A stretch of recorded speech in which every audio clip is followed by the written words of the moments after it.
Auzubillahiminash-shaytanir-rajim. Bismillahir-rahmanir-rahim. Assalamu alaikum dear students. This is Mohammad Talha Hashmi and you are watching Passion Chemistry series. Student, आज मैं आपके chapter number 3 का एक बहुत ही important topic लेकर आया हूँ. बड़ा शॉर्ट टॉपिक है और ये शॉर्ट क्वेश्चन और एमसीक्यूज के लिए और इंटरस्टेस के एमसीक्यूज के लिए बहुत इंपॉर्टेंट है. स्पेशली मैंने एक टेबल बनाया है जो हमारे इंटरस्टेस एग्जाम्स में शामिल होता है और वो हमारे पास डिफरेंट तरह के एमसीक्यूज उसमें मौजूद हैं. चलिए स्टूडेंट्स, हम अपने आज के लेक्चर का आगाज करते हैं. स्टूडेंट, हमारे पास टेस्ट जो नाम आपके सामने मौजूद है, that is the borax bead test. Student, पहले नंबर पर आपको इसका पर्पस पता होना चाहिए कि for what purpose borax bead test is used. ये भी हमारे पास एक एमसीक्यू है. So student, this test is used for the detection of coloured ions, यानी कि जो डिफरेंट मेटल्स होती हैं उनके जो कलर्ड आयंस बनते हैं, जैसे कि कॉपर है, आयरन है, मैग्नीज, कोबाल्ट, क्रोमियम, फेरिक, फिर इसी तरह से हमारे पास निकल है. इन तमाम हमारे पास जो है आयंस के कलर्स को डिटेक्ट करने के लिए हम बोरेक्स बी टेस्ट यूज करते हैं. तो स्टूडेंट, अब बेसिक चीज जो है वो इसकी केमिस्ट्री को समझना है. तो चलिए स्टूडेंट्स, हम देखते हैं. सबसे पहले तो आपको मैं बताता चलूं ना कि व्हाट इज द प्रोसीजर.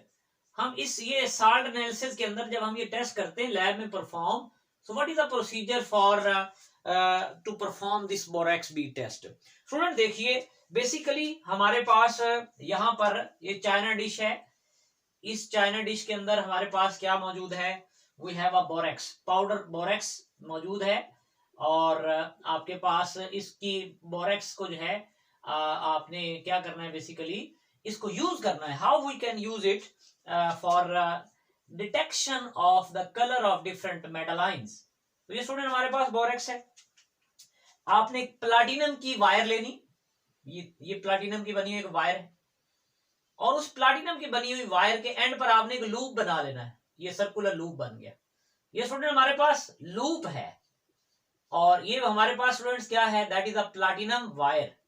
तो इस प्लाटिनम वायर को आपने लिया और एंड पर आपने क्या बना दिया students, you have formed a loop. तो ये पहला हमारे पास पॉइंट है स्टूडेंट.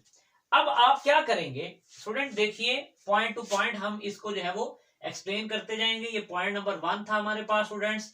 नाउ पॉइंट नंबर 2 और साथ साथ इसकी केमिस्ट्री भी मैं आपके सामने रखता जाऊंगा. स्टूडेंट, अब आपने क्या करना है, now you have to heat.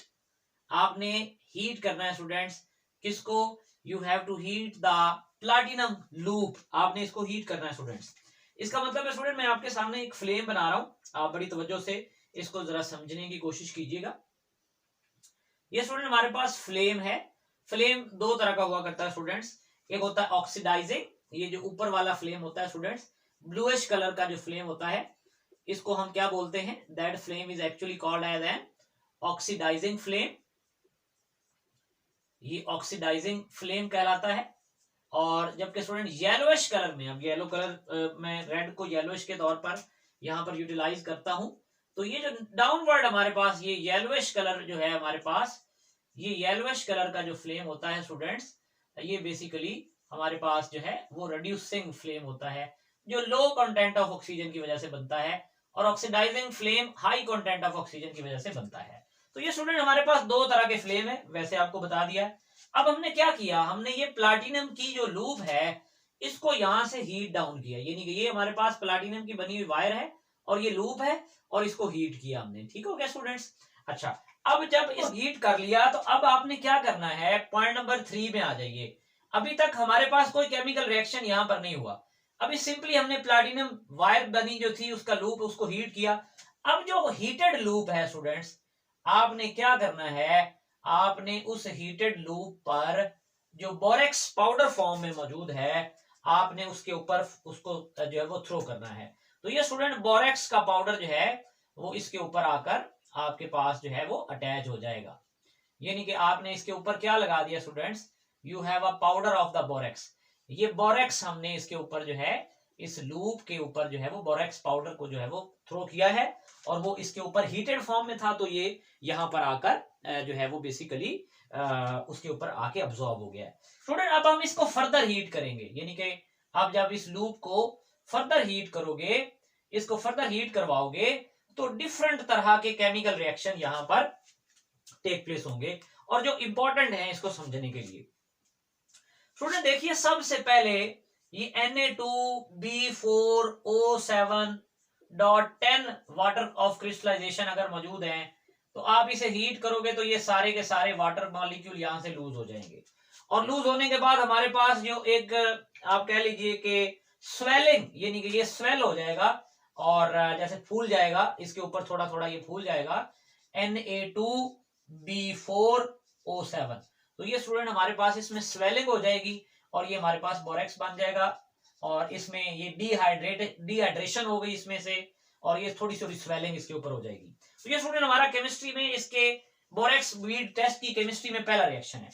अब दूसरा रिएक्शन स्टूडेंट बड़ा ही इंपॉर्टेंट है, आपने इसको फर्दर हीट करना है, यानी कि पॉइंट नंबर 4 क्या है, that you have to further heat to the, जब आपने पाउडर अटैच कर लिया, वो स्वेल हो गया, आपने उसको फर्दर हीट करना है।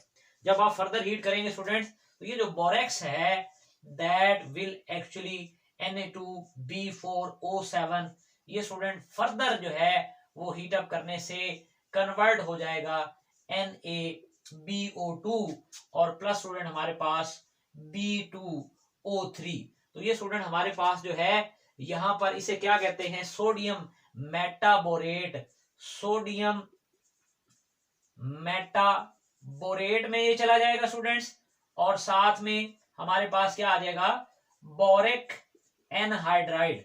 तो ये स्टूडेंट हमारे पास साथ में बोरिक एनहाइड्राइड आ जाएगा।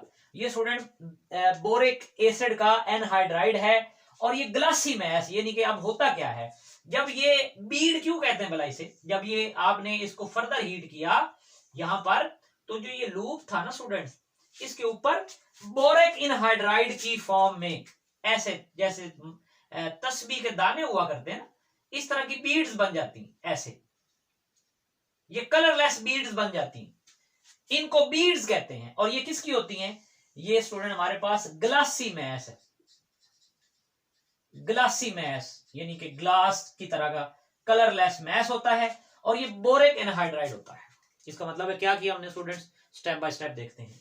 हमने बोरेक्स को हीट किया, उसने वाटर लूज किया, स्वेल हो गया, फर्दर हीट किया, बोरिक एनहाइड्राइड बना, उसने क्या बना दी, बीड्स बना दी, कलरलेस बीड्स बना दी।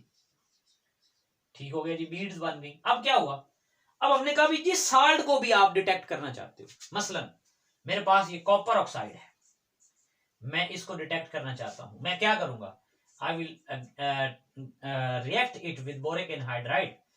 Boric anhydride, what it will do, boric anhydride will react, it will give us the copper borate। इसी तरह स्टूडेंट कोई और मेटल ऑक्साइड ले लेता हूं, जैसे स्टूडेंट मेरे पास ये कोबाल्ट ऑक्साइड है, इसको मैं बोरिक एनहाइड्राइड के साथ रिएक्ट करवाता हूं, और इसको रिएक्ट करवाने के बाद क्या बनेगा स्टूडेंट, मेरे पास ये कोबाल्ट है, और ये मेरे पास जो है कोबाल्ट बोरेट है। तो इसका मतलब है हर मेटल का बोरेट बनता जाएगा, और उस बोरेट का, यानी कि जिस मेटल को मैंने डिटेक्ट करवाना है, अब यहां पर दो बातें, यानी कि जिस मेटल को भी मैंने डिटेक्ट करवाना है या जिसकी एनालिसिस करनी है, उसका थोड़ा सा पाउडर या उस मेटल को मैं इस लूप के साथ अटैच करूंगा, तो क्या होगा, इन बीड्स को जो पहले कलरलेस थी, ये कोई ना कोई कलर शो कर देंगी। मसलन आपके पास ये रेड कलर भी दे सकती हैं हीट करने से, ब्लू कलर भी दे सकती हैं, लेकिन एक शर्त है, दो बातें हैं स्टूडेंट। देखिए, इनके कलर्स दो तरह के होते हैं, एक होता है ऑक्सीडाइजिंग फ्लेम के अंदर कलर, और एक होता है रिड्यूसिंग फ्लेम के अंदर कलर। तो स्टूडेंट बड़ी इंपॉर्टेंट बात जो आपके सामने मैं बताना चाहता हूं, अब जैसे ये कॉपर है, इसके देखिए हमारे पास इसका ऑक्सीडाइजिंग फ्लेम में जो कलर है वो ग्रीन होता है जब हॉट हो, और जब कोल्ड हो तो ब्लू होता है, और रिड्यूसिंग फ्लेम में कलर जो है वो रेड होता है। अब आप कहेंगे कि इससे क्या मुराद है स्टूडेंट, जैसे मैंने पहले बताया कि अगर आप इसको यहां पर ऑक्सीडाइजिंग फ्लेम में, जैसे मिसाल के तौर पर क्रोमियम है, अब ये बड़ा इंपॉर्टेंट है एमसीक्यूज के लिए कि क्रोमियम का, क्योंकि ऑक्सीडाइजिंग और रिड्यूसिंग, और ये कोबाल्ट, ये दोनों एमसीक्यूज के लिए बड़े इंपॉर्टेंट है, ये कंफ्यूजिंग हो सकते हैं क्योंकि इनका दोनों का एक कलर होता है। तो ये ध्यान में रखिएगा कि क्रोमियम और कोबाल्ट की ऑक्सीडाइजिंग और रिड्यूसिंग दोनों के अंदर, यानी जब आप ये मेटल इसके ऊपर अटैच करवा लेंगे पाउडर फॉर्म में, आप इसे ऑक्सीडाइजिंग फ्लेम में भी ले जाएंगे, रिड्यूसिंग फ्लेम में भी ले जाएंगे, तो देखेंगे कि ऑक्सीडाइजिंग फ्लेम में क्या कलर है और रिड्यूसिंग फ्लेम में क्या कलर है। तो स्टूडेंट ये डिफरेंट हमारे पास मेटल्स हैं, कोबाल्ट है ब्लू ऑक्सीडाइजिंग फ्लेम में, ब्लू है रिड्यूसिंग फ्लेम में, निकल रेडिश ब्राउन है ऑक्सीडाइजिंग फ्लेम में और ब्लैक है रिड्यूसिंग फ्लेम में, मैंगनीज वायलेट है इसी तरह ऑक्सीडाइजिंग फ्लेम में, कलरलेस है। ये बड़ा इंपॉर्टेंट है, ये एक एमसीक्यू के तौर पर जो है वो इंपॉर्टेंट भी है कि मैंगनीज का जो हमारे पास ये एक ही हमारे पास मेटल ऑक्साइड है जो रिड्यूसिंग फ्लेम में कलरलेस होता है, और इसी तरह हमारे पास आयरन है येलो होता है ऑक्सीडाइजिंग फ्लेम में और ग्रीन होता है हमारे पास रिड्यूसिंग फ्लेम में। जी स्टूडेंट, तो ये हमारे पास था borax bead test which is used for detection of coloured ions, coloured metallic ions. उम्मीद करता हूं अच्छी तरह समझ आ गया होगा। नेक्स्ट लेक्चर तक इजाजत दीजिए, अल्लाह हाफिज।